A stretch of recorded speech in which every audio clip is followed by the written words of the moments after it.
pessoal, dando continuidade aí ao estudo da contabilidade de custos, sabendo agora o que é gasto, o que é custo, o que é despesa, o que é perda, o que é investimento, sabendo que esses gastos podem percorrer esse caminho todo entre custo, despesa, investimento, perda, em cada uma das situações. Agora, pessoal, a gente vai começar uma parte bem interessante, bem importante aqui da contabilidade de custos, que é o seu grande objetivo, né? Qual o objetivo principal da contabilidade de custos? É obter o custo daquele produto que eu fabriquei. Então, como é que a gente faz essa obtenção? O que a gente utiliza de cálculo, de critério, de atribuição para a gente conseguir chegar no valor do custo do produto? Aí eu coloquei um exemplinho aqui para a gente, pessoal, para a gente entender, olho na tela, para a gente entender aqui, pessoal, para a gente aprender a composição do custo do produto fabricado.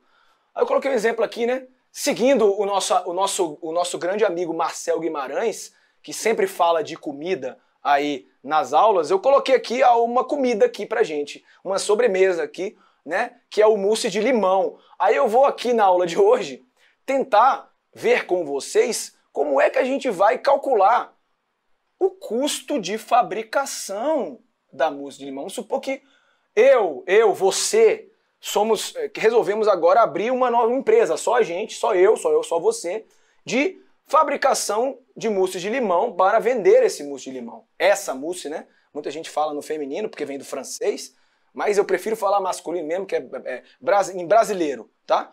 Esse mousse, ou essa mousse, né? E aí eu coloquei aqui uma receita dessa mousse, pessoal, para a gente entender e começar a entender aqui como é que a gente calcula o custo da fabricação para eu saber por quanto que eu vou vender aquela mousse aí no mercado para eu conseguir um lucrinho aí para eu pagar o meu custo do direção, né? Então, a gente tem ingredientes, 2 latas de leite condensado, que custa R$10,80. Ó, pessoal, esses preços aqui são meramente fictícios, tá? Cuidado aí, não vai achar que a lata de leite condensado é efetivamente R$5,40. São custos fictícios aqui. R$10,80, 2 latas de leite condensado, 2 latas de creme de leite, R$6,40, 150 ml de suco de limão, 75 centavos, e raspas de limão por 25 centavos, certo? Então eu vou utilizar esses ingredientes. Aí eu tenho um modo de preparo aqui da minha mousse de limão, tá? Se alguém quiser fazer essa mousse de limão e trazer aqui para mim, eu vou aceitar. Com o maior grado, né? De bom grado, viu? Vamos seguir aí a linha do professor Marcel. Modo de preparo. Coloque no liquidificador, é muito fácil, né, a mousse, né? Muito fácil. Coloque no liquidificador o leite condensado, o creme de leite e o suco de limão. Bata bem até misturar tudo muito bem. Eita porra, escrevi mais ou menos meio mal aqui, mas tudo bem. Despeja em um pote ou em taças individuais. Na verdade, aqui para o nosso intuito, nós vamos colocar em embalagens individuais. Vamos colocar em compotazinhas individuais, tá? Vai render 5 compotas, essa minha receita aqui, que eu vou vendê-la. Eu vou vender essas 5 compotas, mas eu preciso saber qual é o preço de venda que eu vou colocar em cada uma? Mas para eu saber qual é o preço de venda que eu vou colocar em cada uma, eu preciso saber quanto custou para mim, né?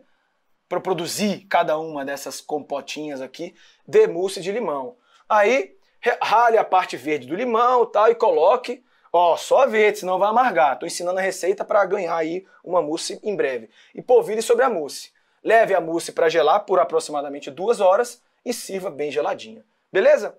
E aí o tempo de preparo, pessoal, são 3 horas, né? Sendo meia hora de preparação e 2 horas e meia de geladeira. Levando em consideração o tempo para compra dos ingredientes e embalagem, temos um total de 4 horas. Então, um total, 4 horas. É rapidinho, pessoal. Não demora e vai render aproximadamente 5 porções individuais dessa mousse. Então, vamos lá. Vamos lembrar de algumas coisas, né, pessoal?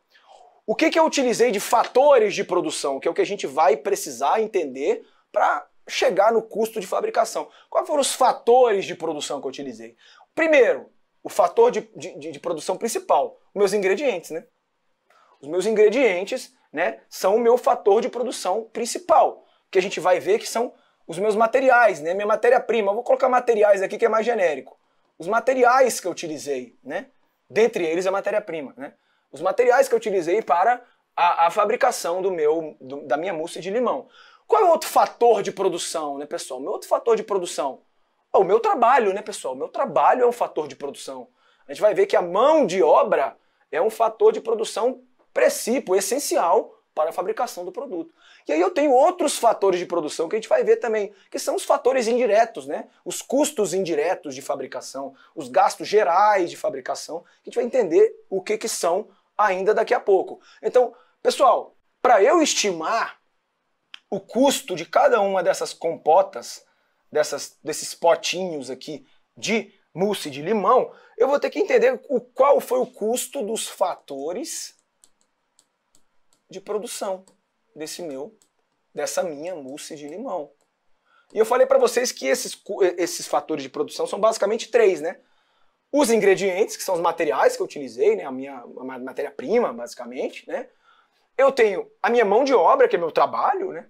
Quanto eu trabalhei para aquilo, que aquilo tem custo, claro, né? Como é que se eu não contabilizar isso, eu não estou contabilizando um dos principais fatores de produção, que é o meu suor ali para construir, para fabricar aquele produto. E os gastos indiretos aí que a gente vai entender quais são. Então, basicamente é isso, né, pessoal? Aí, vamos lá. Aí, o que a gente tem aqui, pessoal? Então, o que são os materiais que eu utilizei, né? A gente viu que os materiais, né, pessoal, é tudo que eu utilizei no processo produtivo, né? Esses materiais podem ou não entrar na composição do produto. A gente vai entender quando que eles vão entrar na composição. A gente sabe que a matéria-prima ela vai sempre entrar, né? A gente tem outros tipos de materiais que não entram na composição do produto. No caso aqui, desse caso específico, da nossa mousse de limão, são todos os ingredientes que foram aplicados no produto, né? Bem como os recipientes utilizados para condicionar o produto acabado. E eu tenho também aqui, pessoal, alguns materiais auxiliares aqui que a gente vai ver que eu utilizei no produto, mas não são computados na composição do produto. Vamos entender aí cada um. Cada embalagem custou R$1, tá, pessoal? Então, no final, você vai me cobrar esse valor aí, tá? R$5 aí só de embalagem. Então, os materiais, pessoal, eles podem ser o quê? Olha só, eles podem ser o quê? Eles podem ser matéria-prima, que é o principal, né, do meu produto, pode ser a matéria-prima. Quando é que ele vai ser a matéria-prima? Ele é uma matéria-prima quando ele for essencial na composição, vai entrar definitivamente na composição do produto. E eles são grande parte do valor total do custo. Então, grande parte do valor total do custo, pessoal, de um produto é a matéria-prima que eu utilizei. A matéria-prima realmente, vamos dizer assim, é o insumo mais importante na composição do custo do produto. No custo do material, com certeza, é o mais importante, né? No custo do material. Aí eu tenho os materiais secundários. No nosso caso aqui, eu coloquei a matéria-prima, né? O limão é o principal, né? Tem o leite condensado também, tem o creme de leite, mas o limão é o insumo principal aí do meu, apesar de não ter representatividade maior no custo, mas se não tiver o limão, não é mousse de limão. O material secundário, pessoal, quem são os materiais secundários? Eles são aplicados junto com a matéria-prima, complementando-a, ou até mesmo dando acabamento. Nesse caso nosso aqui, eu não tenho material secundário. Por quê? A raspa de limão é material secundário? Poderia ser, mas ela vem do limão, que é matéria-prima. Então, não existe no nosso exemplo aqui um material secundário. Aí eu coloquei um outro exemplo aqui para a gente entender. Por exemplo, numa empresa que fabrica móveis,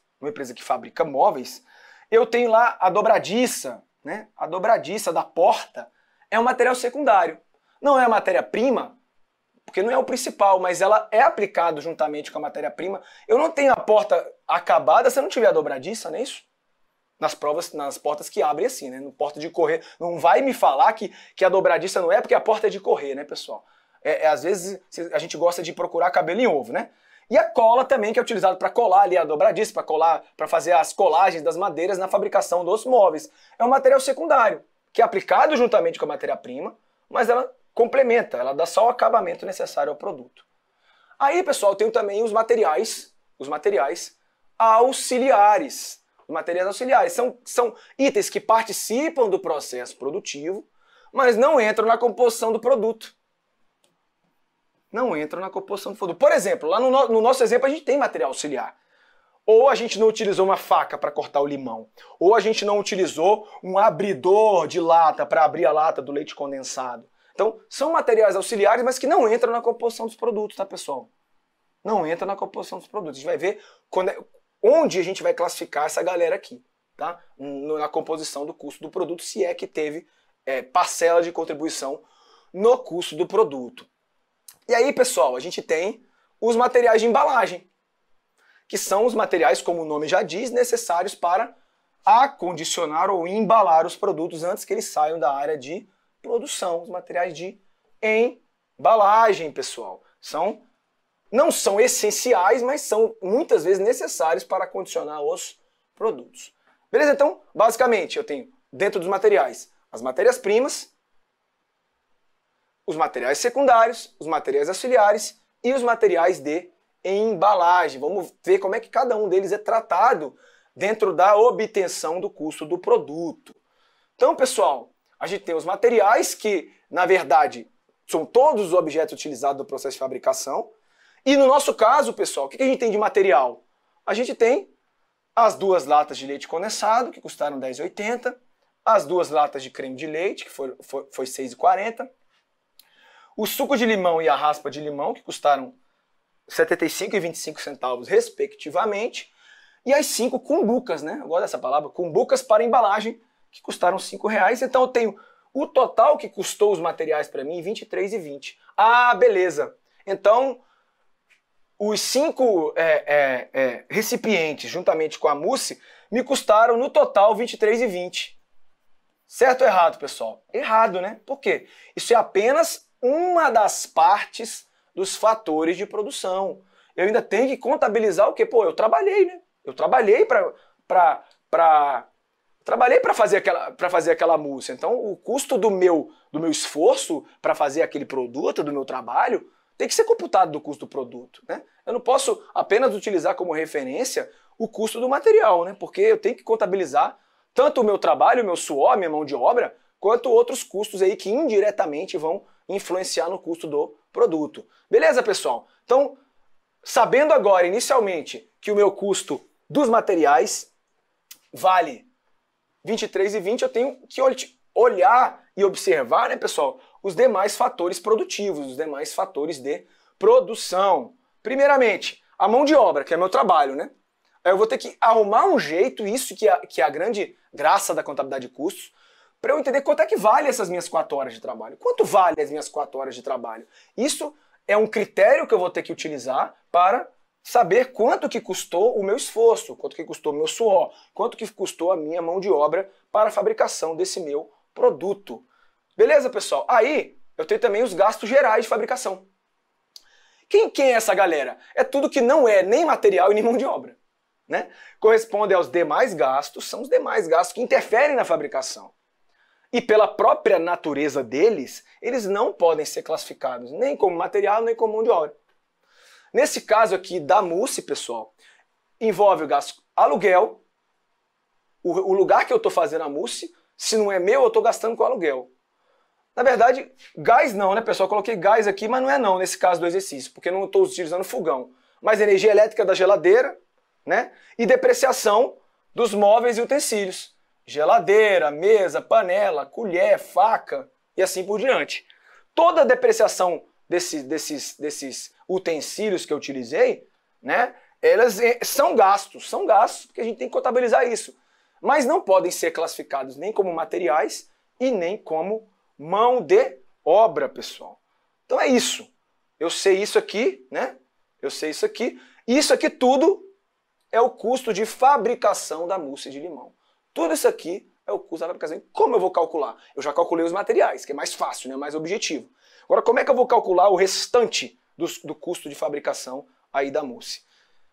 Resumindo, eu tenho os componentes do custo de fabricação, né, pessoal? Que são os materiais, matéria-prima, materiais secundários, auxiliares e de embalagem.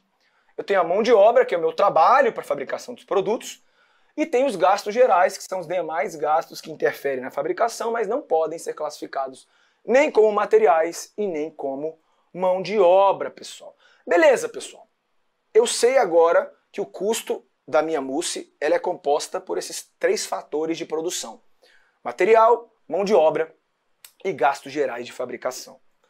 Mas antes da gente dar continuidade aí à obtenção desses outros 2 fatores de produção aqui, eu vou iniciar com vocês aqui uma classificação dos meus custos. Eu acho que vai ser importante para a gente fazer isso em paralelo, paralelamente à nossa obtenção do custo de fabricação da mousse de limão. É importante que a gente entenda que esse custo de fabricação, ele pode ter vários tipos de classificação. E isso vai cair na nossa prova. Resumindo, pessoal, os meus custos, pessoal, podem ser classificados segundo, basicamente, duas referências. A primeira referência, pessoal, é quanto à apropriação ao produto. O que é isso, pessoal? É como eu vou alocar, olha só os termos, como eu vou atribuir aquele meu custo aos produtos, a forma de alocação, a forma de atribuição, a forma de apropriação aos produtos. E eu também classifico esses meus custos, pessoal, quanto ao nível de atividade. O que é isso, nível de atividade, pessoal? Eu vou classificar esse meu custo em relação ao volume de produção. Quanto mais volume de produção, mais custo, ou quanto mais volume de produção, não tenho alteração no custo. Quanto a esse primeiro aspecto, pessoal, que é a apropriação dos produtos, o meu custo ele pode ser classificado basicamente de duas maneiras. Ou ele é um custo direto, ou ele é um custo indireto. Ele vai ser um custo direto, pessoal. O nome já diz. Quando eu puder alocar diretamente ao produto ou diretamente ao serviço. Quando eu não necessitar de nenhum critério, de nenhum cálculo matemático para eu atribuir aquele custo ao produto. Um exemplo básico de um custo direto aqui do nosso exemplo, o limão. O limão é um custo direto. O limão custou X, aquele X é direto para a mousse. Eu não preciso de maneira nenhuma utilizar nenhum critério de alocação, nenhum critério de rateio, que é o que eu chamo, como os custos indiretos. Os custos indiretos, eles são custos que eu não consigo atribuir, não consigo alocar diretamente a um produto, a um serviço. Eu preciso utilizar algum cálculo, alguma estimativa, algum critério de rateio para eu atribuir aquele custo a determinado produto, a determinado serviço. A gente vai ver com bastante calma ainda, tanto na aula de hoje como nas próximas aulas, a diferenciação entre custos diretos e indiretos, pessoal. E aí, o que mais, pessoal? Aí a gente tem, lá em relação ao outro parâmetro, que é o nível de atividade, ou o volume de produção, pessoal, a gente tem a classificação dos custos como custos fixos ou custos variáveis, né, pessoal? Quando é que o custo vai ser fixo? O custo vai ser fixo, pessoal. Isso aqui é extremamente importante para a nossa prova. Extremamente importante. O custo vai ser fixo, pessoal, quando ele não se alterar, em relação ao volume de produção, dentro de um determinado intervalo que a gente chama de intervalo relevante, dentro de uma determinada capacidade instalada da empresa. Então, o custo é fixo quando ele não varia em relação ao volume de produção. Ele pode variar, em relação a outros parâmetros. Mas se ele não varia em relação ao volume de produção, ele é chamado de fixo. Ao passo que um custo é chamado de variável quando ele varia proporcionalmente com o volume de produção, com o nível de atividade. Tá? Então, essa variação do custo, pessoal, para a gente classificar ele como fixo ou como variável, tem como referência o volume de produção apenas. Ah, mas o meu custo ele varia com o índice geral de preços, GPM. Ah, ele vai ser variável? Não, porque o parâmetro para variação dele é o índice de preço, não é o volume de produção. Isso aqui cai em prova, já caiu e ainda vai cair muitas vezes, tá? Aí eu tenho outros conceitos também, né, pessoal, que a gente vai ver ainda, que é o conceito de custo semifixo, custo semivariável. Esses conceitos aqui, pessoal, só um adendo aqui, esses conceitos de custo semifixo e custo semivariável, eles geram uma manada de confusão aí, tanto entre os autores da área contábil quanto entre as bancas de concurso. Eu vou mostrar para vocês aqui o conceito de custo semifixo e semivariável que mais cai em prova. isso não significa que a gente está 100% seguro de que aquele conceito que a gente vai ver hoje, que é o mais aceito, é o que mais cai em prova, que é o que efetivamente a banca vai cobrar ali, mas provavelmente sim. Até porque esse conceito de semifixo e semivariável, ele vai um pouco de encontro, vai contra, né, ao conceito de custo fixo e variável, que é mais aceito. A gente vai ver isso já já, mas não se preocupa tanto com esse conceito de semifixo e semivariável não, porque eles caem muito menos em prova, eles são menos cobrados em prova do que os próprios conceitos mais relevantes, que é o conceito de custo fixo e custo variável. Tá? Beleza, pessoal? A gente vai ver isso ainda.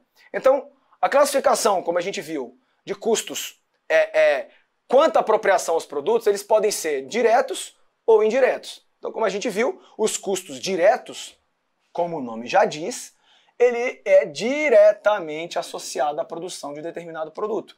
Eu não necessito de nenhuma estimativa, de nenhum cálculo para pegar aquele custo e associar, alocar, atribuir aquele produto ou aquele serviço.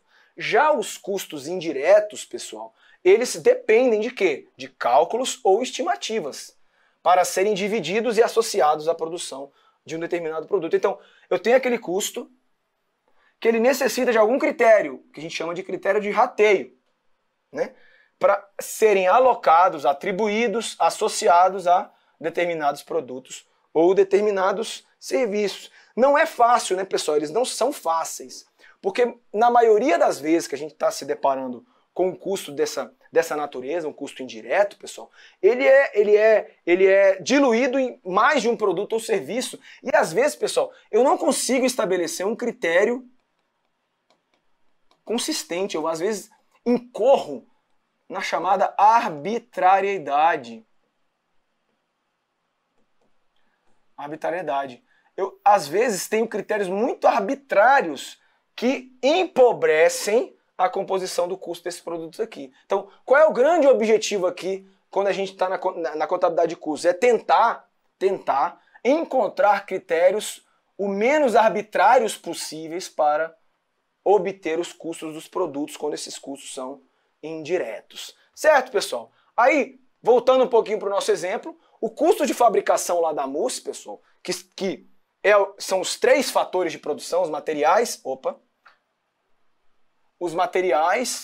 a mão de obra e os gastos gerais de fabricação. Geralmente, pessoal, os materiais e a mão de obra são custos diretos, que eu consigo atribuir diretamente. O material que eu gastei naquele negócio, eu gastei só para aquele negócio ali. A mão de obra, geralmente, vai ser direta. Quando eu falar de mão de obra em geral, ela pode ser indireta também, mas ela geralmente vai ser direta. Quando eu falar de mão de obra direta, aí a mão de obra já é diretamente. E os gastos gerais, pessoal, geralmente, os gastos gerais são custos indiretos. Aí vamos lá para o nosso exercício, pessoal, para o nosso exemplo. No nosso exemplo, a gente tinha a mousse de limão, não é isso? A gente tinha a mousse de limão em que a gente tinha os materiais utilizados. Tá? A gente tinha o suco de limão, o leite condensado, o creme de leite, tá dando fome, né? O creme de leite, as embalagens, né? As embalagens ali, a gente tinha os materiais auxiliares e tudo mais. Esse material, que a gente já calculou o valor lá inicialmente, era mais fácil, né? Era o material, a gente tinha o suco de limão, o leite condensado, o creme de leite, era mais fácil. A embalagem era o custo ali que a gente conseguia diretamente associar ao produto mousse de limão. Agora, lembra que eu falei dos outros gastos? A gente tinha o aluguel, a energia elétrica, né, pessoal? A própria mão de obra, né, pessoal? Que apesar de a mão de obra, eu só utilizei a minha mão de obra para a fabricação daquela mousse, eu tenho que saber quanto que vale, né, aquela minha mão de obra de 4 horas que durou, né, a produção da mousse de limão, quanto é que vale aquilo para eu alocar ao custo do produto? Olha só, eu preciso encontrar, vamos para a tela aqui, eu preciso encontrar, pessoal, para cada um daqueles custos ali, quanto que valeu naquela produção da mousse de limão. Aí eu tenho que fazer algumas atribuições, né, pessoal? Algumas assunções, eu tenho que assumir algumas referências para que eu consiga obter o valor dos custos, né, pessoal? Se eu não tiver isso aqui, que pode ser muitas vezes arbitrário, subjetivo, que nosso grande objetivo é tentar diminuir a arbitrariedade e a subjetividade dessas minhas assunções, para que eu consiga valores de custos mais consistentes, não é isso? Por exemplo, quanto que eu gastei de aluguel da minha área que eu utilizei para a fabricação da mousse? Aí eu tenho que criar uma base de rateio. Qual é essa base de rateio que eu vou utilizar? Ah, o aluguel, meu apartamento, vamos lá. O meu apartamento tem 100 metros quadrados e eu utilizei só a cozinha ali. Então eu utilizei, sei lá, 15%, né, da minha área. Minha cozinha tem 15 metros quadrados e eu utilizei só a cozinha para a fabricação da mousse de limão. Então, eu utilizei como base de rateio a área ocupada e as horas trabalhadas. Para eu saber, eu pago tanto de aluguel por mês do meu apartamento todo, eu utilizei apenas 15% do apartamento durante 4 horas. Aí, as minhas assunções o aluguel mensal do meu apartamento é R$2.000, a minha área ocupada pela cozinha é 15% e eu trabalhei meio dia de trabalho. Eu estou utilizando como referência 8 horas diárias, né? Meio dia de trabalho. E qual o cálculo que eu fiz para chegar nesse valor aqui de 6,82? Pô, isso aqui é um cálculo mirabolante? Não, pessoal. Se eu pago um aluguel mensal de R$2.000, quanto é que vale 15% desse aluguel? Aí eu achei lá, 15% desse aluguel vale 300. Certo? R$300. Só que R$300 por mês. Aí eu assumi, eu tenho 22 dias úteis no mês. Então eu peguei e dividi pelos dias úteis. 22. Aí encontrei um valor. Mas eu trabalhei só meio dia. Então eu dividi por 2. Então, o que eu fiz esse cálculo aqui? Eu peguei o valor do aluguel, fiz a proporção da área da cozinha, dividi por 22 dias úteis, dividi por 2, porque é meio dia de trabalho. Eu cheguei nesse valor de aluguel aqui. Então, para a fabricação daqueles 5 potinhos de mousse de limão, eu gastei R$6,82 de aluguel. E esses R$6,82 são custos indiretos de fabricação. São gastos gerais de fabricação e devem estar incluídos no custo do meu produto. Beleza. Só que eu gastei energia elétrica também, né, pessoal? Eu gastei energia elétrica.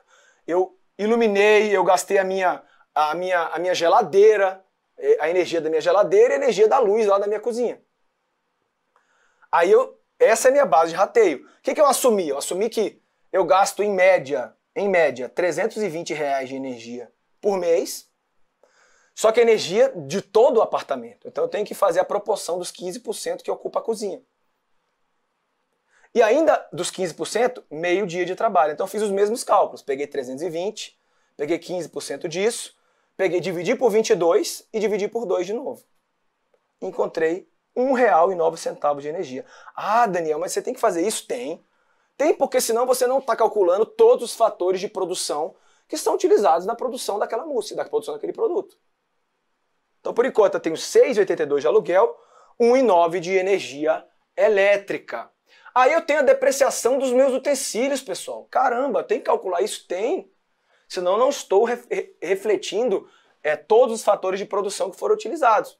Mas aqui, pessoal, eu fiz uma aproximação muito arbitrária. Coloquei lá que a cota mensal de depreciação de todos os meus utensílios e móveis que eu utilizei era R$15.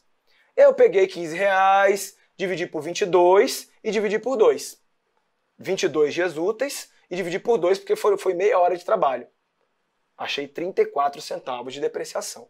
Beleza, pessoal? E a mão de obra? Mão de obra foi o meu trabalho, né, pessoal? Como é que eu utilizo de referência? Quantas horas eu trabalhei? Trabalhei 4 horas, que é meio dia de trabalho. Aí eu utilizei como referência quanto é que ganha uma confeiteira no mercado. Vou utilizar como referência. R$1.500. Lembrando, são valores fictícios, tá, pessoal? R$1.500 por mês. Aí eu fiz esse 1.500, dividi por 22 dias úteis e dividi por 2. Aí eu encontrei a minha mão de obra. Tá vendo que a mão de obra tem um peso aqui extremamente importante no custo da mousse? Tá?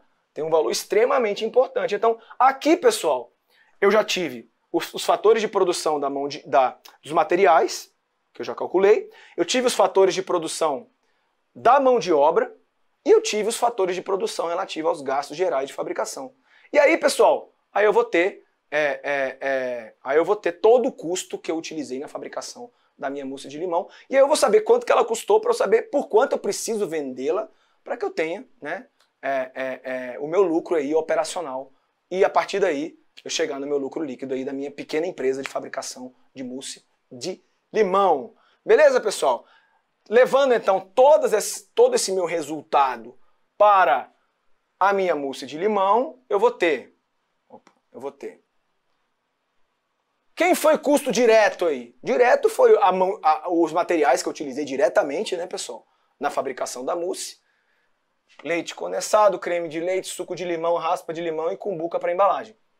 Totalizou R$ 23,20 que eu consegui atribuir diretamente. Tá? A mão de obra é direta. Eu fiz um rateio, pessoal, não porque ela é um custo indireto, mas porque eu tive que fazer quanto proporcionalmente custava aquelas 4 horas de trabalho. Foi apenas a única coisa que eu fiz, mas ela é um custo direto, tá, pessoal? Eu fiz lá um critério de assunções e atribuições porque eu tenho apenas o meu salário mensal, eu transformei o salário mensal em quanto que eu ganharia em 4 horas trabalhando como confeiteira, tá? Então o total dos custos diretos, R$ 57,29. Aí, pessoal, eu fiz toda aquela parafernália lá dos rateios dos custos indiretos. Quem foram eles aí no nosso exercício, no nosso exemplo? Foram os gastos gerais de fabricação, que foi aluguel, energia elétrica e depreciação, que a gente fez todas aquelas assunções e chegamos a 6,82 de aluguel, 1,09 de energia elétrica e 34 centavos de depreciação. Esses são os custos indiretos. Percebam, pessoal, percebam aqui que os custos diretos, pessoal, eles são aqueles custos que são diretamente ligados ao produto, certo? Então, quanto mais produto eu produzo, olha só que informação que é importante. Quanto mais produto eu produzo, mais material eu utilizo, mais mão de obra eu utilizo. Concorda comigo? Então, esses custos diretos aqui variam proporcionalmente à produção. Então, eu posso dizer, pessoal, que a regra é: todos os custos diretos são variáveis. Todos os custos diretos são variáveis, salvo algumas exceções. Mas a regra é, se o custo é direto, ele é variável. Porque ele é diretamente aplicado à produção, e se ele é diretamente aplicado à produção, quanto mais eu produzo, mais eu aplico. Ou seja, varia proporcionalmente à produção. Então, a regra é, todo custo direto, ele é variável, pessoal. Tem exceções? Tem exceções, mas a regra é essa. Ao passo que os custos indiretos, pessoal, não dependem da produção. Eu paguei aquele aluguel ali e vou pagar aquele aluguel todo mês, independente do que eu produzir. Tá? A energia elétrica é a mesma coisa, a depreciação é a mesma coisa. Então, via de regra, pessoal, os custos indiretos são fixos. Claro que tem exceção, mas a regra é essa. A regra é, os custos indiretos são fixos e os custos diretos são variáveis. E aí, pessoal, eu cheguei no custo total da fabricação da mousse de limão. R$ 65,54, sendo R$ 8,25 de custos fixos, independente da produção, e R$ 57,29 de custos variáveis, que vão variar com a produção. Beleza, pessoal? Aí, galera, aí eu tenho, com isso aqui tudo, eu vou ter a classificação, como eu já falei, dos custos fixos e variáveis. Os custos fixos, pessoal, já voltando no que a gente já viu, são aqueles cujos valores permanecem inalterados, mas permanecem inalterados em relação a qual parâmetro? Volume de produção. E tem outra questão importante, dentro da sua capacidade instalada da empresa, que é o chamado intervalo relevante. Isso aqui já caiu em prova e a gente vai ver como a gente trata isso no caso a caso em cada um dos exercícios. Então, se a gente for fazer um gráfico do custo pela produção, à medida que a produção cresce, o custo se mantém, ó, constante, independente da produção. E os custos variáveis, pessoal, os custos variáveis são aqueles que os valores variam proporcionalmente em função do volume de produção da empresa, do nível de atividade da empresa. Então, se a gente for fazer um gráfico, na teoria, isso aqui é tudo na teoria, pessoal. Na teoria de custo pela produção, ele varia proporcionalmente. Quanto a produção cresce, o custo cresce proporcionalmente, diretamente proporcional.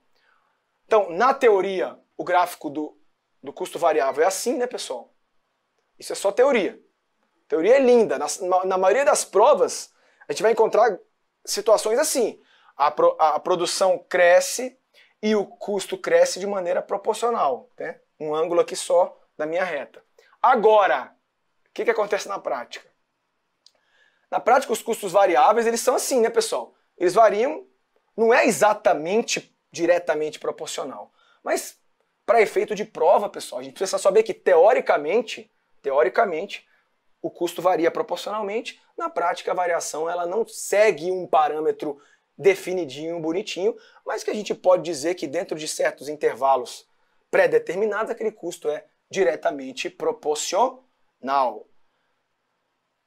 Então, pessoal, eu falei para vocês que, em regra, o custo variável era direto, ou o custo direto era variável, e em regra os custos indiretos eram fixos. Então a gente tem, né, pessoal, um exemplo de custo direto e variável, o exemplo principal, né, pessoal, porque o que acontece sempre é a matéria-prima, né? Não precisa de muita explicação. A matéria-prima é um custo direto, porque eu consigo associar aquela matéria-prima diretamente ao produto, né? E ela é variável, né? Quanto mais eu uso quanto mais eu produzo aquele produto, mais matéria-prima eu preciso. Então é um exemplo típico de um custo que é direto e variável, que são a maioria, né, pessoal? A maioria dos custos diretos são variáveis. A regra é, todo custo direto é variável. Aí, pessoal, eu tenho a outra regra, que é todo custo indireto é fixo. É regra, tem exceção. Mão de obra indireta, por exemplo. Mão de obra indireta, supervisor, gerente, diretor. O cara é supervisor da fábrica. Ele não está diretamente na produção, mas ele participa do processo produtivo porque ele é um supervisor, né? Quanto mais produto eu produzo, o salário daquele cara ali não vai mudar, né? Não vai mudar. A não ser que seja que a banca lá no exercício cobre que aquele cara ganha por quantidade produzida. Aí o custo é variável. Beleza? Mas via de regra, o custo indireto é fixo, certo? Aí vamos para as exceções aqui. Primeira exceção, um custo que é direto e fixo. Aí, olha só, pessoal, isso aqui é muito sensível. Eu falei que a mão de obra direta era variável, né, pessoal? Era variável, porque quanto mais eu produzo, mais eu vou gastar com mão de obra direta. Só que a gente tem que tratar isso, pessoal, cuidado. A mão de obra direta é um custo fixo, quando a gente trata no curto prazo. Então, isso aqui as bancas gostam de cobrar, pessoal.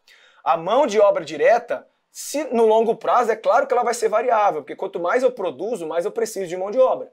Mas eu vou gastar com mão de obra. Mas, considerando o curto prazo, a mão de obra direta é um custo fixo, apesar de ser um custo direto. Então, é tratado, principalmente em questões de prova, como exceção. Mão de obra direta no curto prazo, custo fixo, apesar de ser direto. E a outra exceção, pessoal? A outra exceção é um custo que apesar de ser indireto, ele é um custo variável. Aí eu coloquei aqui também outra coisa sensível. As exceções aqui, pessoal, elas são muito sensíveis, tem que prestar muita atenção. Energia elétrica. Tá? A energia elétrica, via de regra, é um custo indireto. Vamos supor que eu estou numa fábrica. Eu pago a energia elétrica da fábrica toda.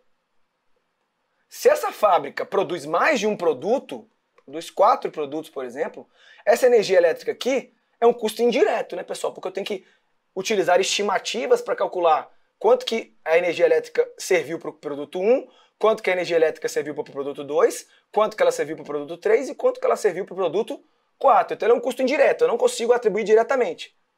Mas pessoal, ela é um custo que varia com a produção?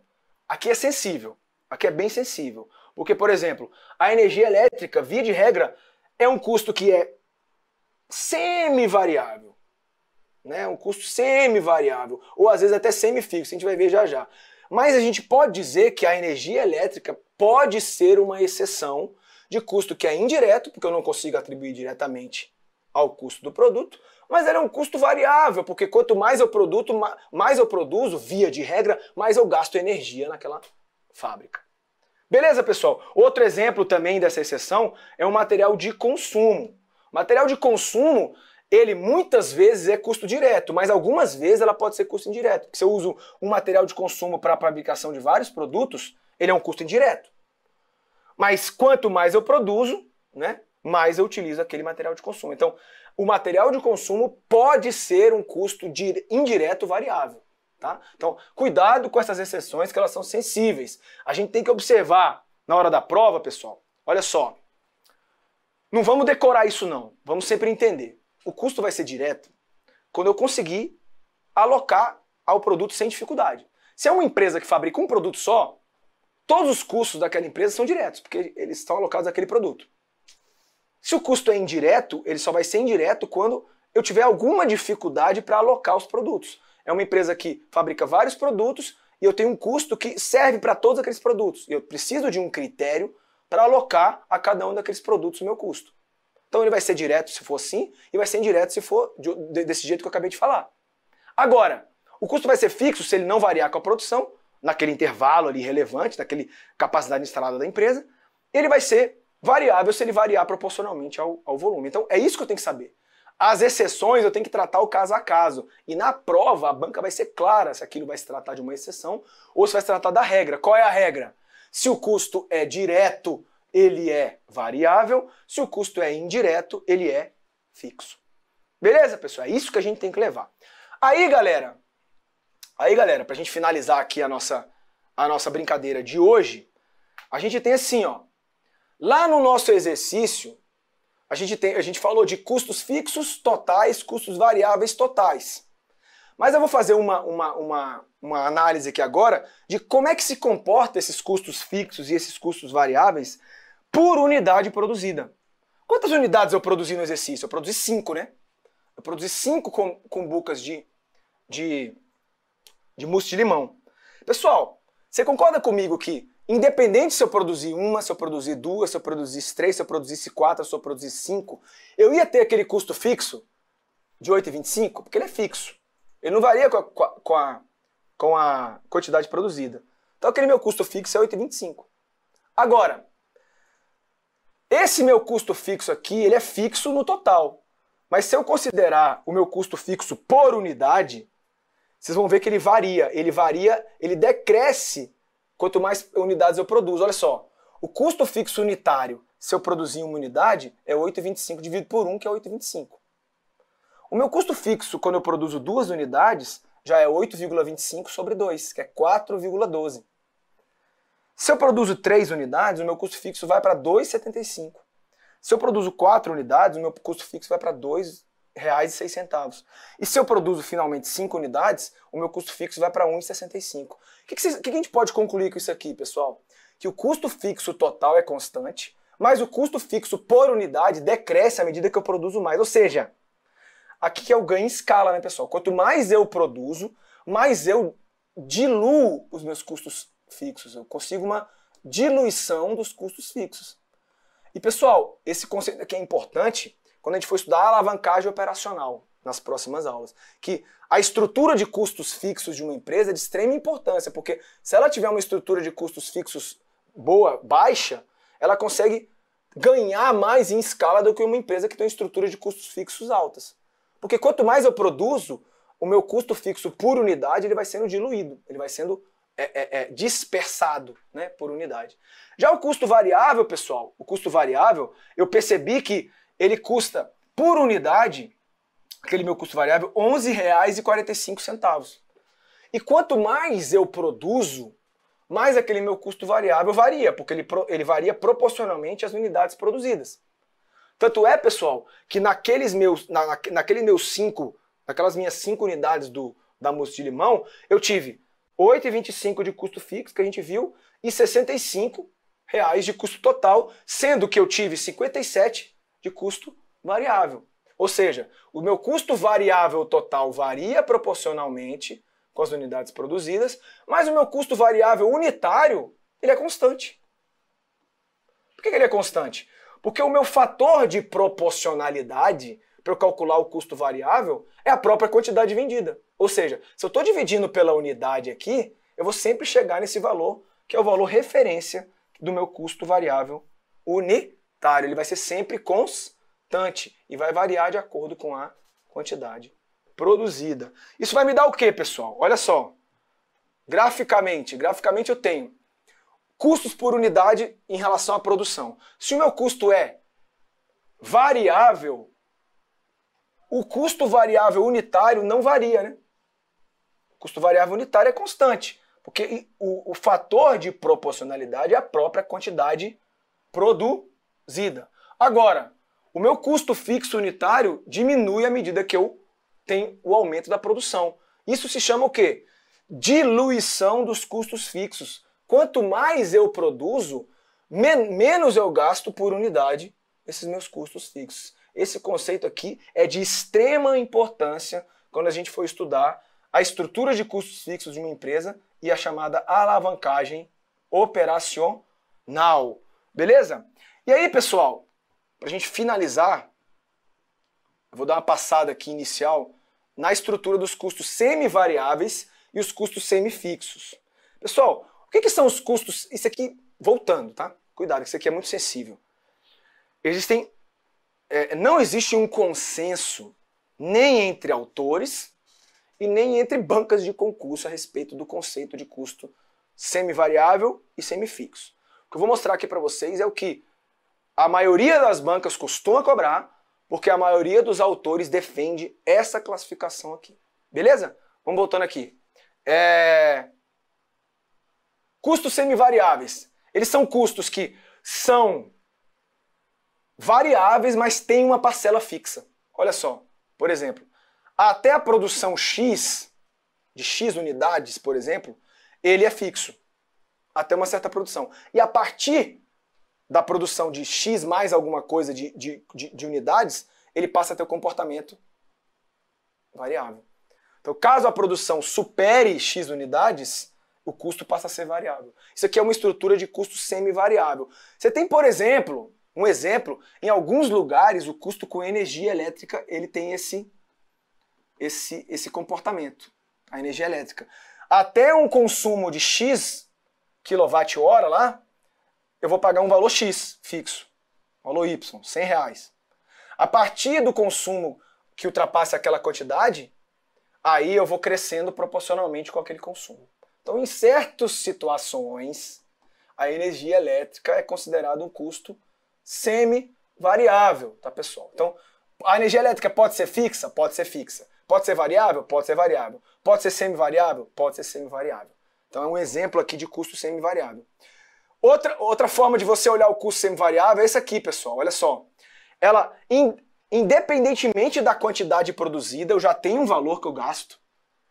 Posso produzir zero que eu já gasto, ou seja, tem uma parcela que é fixa e tem uma parcela que é variável. A partir do momento que eu produzo, eu tenho um custo sendo variável proporcionalmente àquela produção. Então, eu tenho, na verdade, nessa estrutura de semivariável, uma parcela que é fixa e uma parcela que é variável no custo total.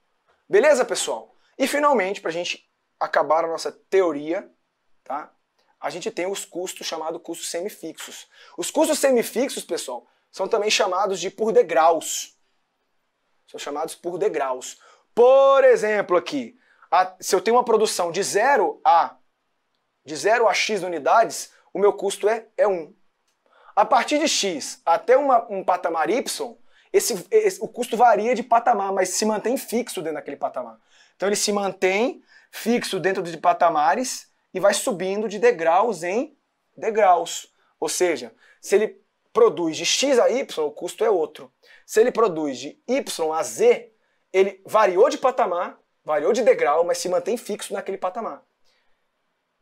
E se ele produz de Z a W, ele variou de patamar novamente, só que ele continua fixo naquele patamar. Pessoal, esse conceito de custo semifixo, ele é bem sensível também. Por quê? Lembra que eu falei para vocês Lembra que eu comentei com vocês, pessoal, que o custo fixo, ele era fixo dentro de um certo intervalo relevante, dentro da capacidade instalada de uma empresa? Esse custo aqui, se a gente for entender ele é um custo fixo, porque dentro desse patamar de produção ele é fixo. Dentro desse patamar de produção ele é fixo, dentro desse patamar de produção ele é fixo, e dentro desse patamar de produção ele é fixo. Então, pessoal, na verdade, esse custo semifixo aqui, eu estou observando uma variação de capacidade instalada da empresa e uma variação de custo. Mas como isso cai em prova, como às vezes cai em prova como semifixo, vamos tratar isso aqui. Olha um exemplo aqui, pessoal, um exemplo básico aqui de custo semifixo. Por exemplo, eu tenho uma empresa que faz diagnóstico, tem uma máquina que faz diagnóstico por imagem. Sei lá, pode ser uma empresa que faz exames de sangue que detectam células cancerígenas no sangue. E aquela máquina, pessoal, eu vou comprar ela, sei lá, por 20 mil reais.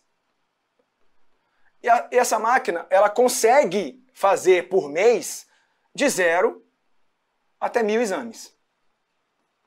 Certo? Se a empresa tiver uma demanda maior do que 1.000 exames, ela vai ter que comprar outra máquina, certo? Então, para uma produção de 0 até 1.000 exames, o meu custo é 20 mil. Se a empresa tiver precisando fazer 1.200 exames, por exemplo, ela não pode comprar meia máquina, né? Ou 20% de uma máquina. Não pode. Ela vai ter que comprar outra máquina. Ao comprar outra máquina, ela vai incorrer no custo ou alugar, né, no caso, 40 mil. E esse 40 mil, que são as duas máquinas, vai servir para a empresa fazer de 1.000 até 2.000 exames. Se a empresa quiser fazer 2.500 exames, ela não pode alugar meia máquina aqui para fazer uma terceira. Ela tem que alugar uma terceira. Aí o custo vai passar a ser 60 mil. E vai servir de 2.000 até 3.000 exames. E assim por diante, né, pessoal? Então, aqui a gente está falando de um custo semifixo, mas se a gente for voltar mais uma vez para o conceito de custo fixo, o custo é fixo, independente da produção, dentro de uma capacidade instalada. A gente está falando aqui de vários custos fixos, porque eu estou falando de várias capacidades instaladas da empresa, vários intervalos relevantes. Beleza, pessoal? Era isso que a gente tinha que falar de teoria inicial, tá? Isso aqui é o início. Isso aqui é o início do estudo da contabilidade de custos. A gente tem muita coisa para ver ainda dentro destrinchar aí a questão da classificação dos custos, tanto entender um pouquinho mais os custos diretos e indiretos, entender um pouquinho mais os custos fixos e variáveis, e também estudar outras classificações de custos e outras questões afetas aí à contabilidade de custos. Ok? Até a próxima, um grande abraço.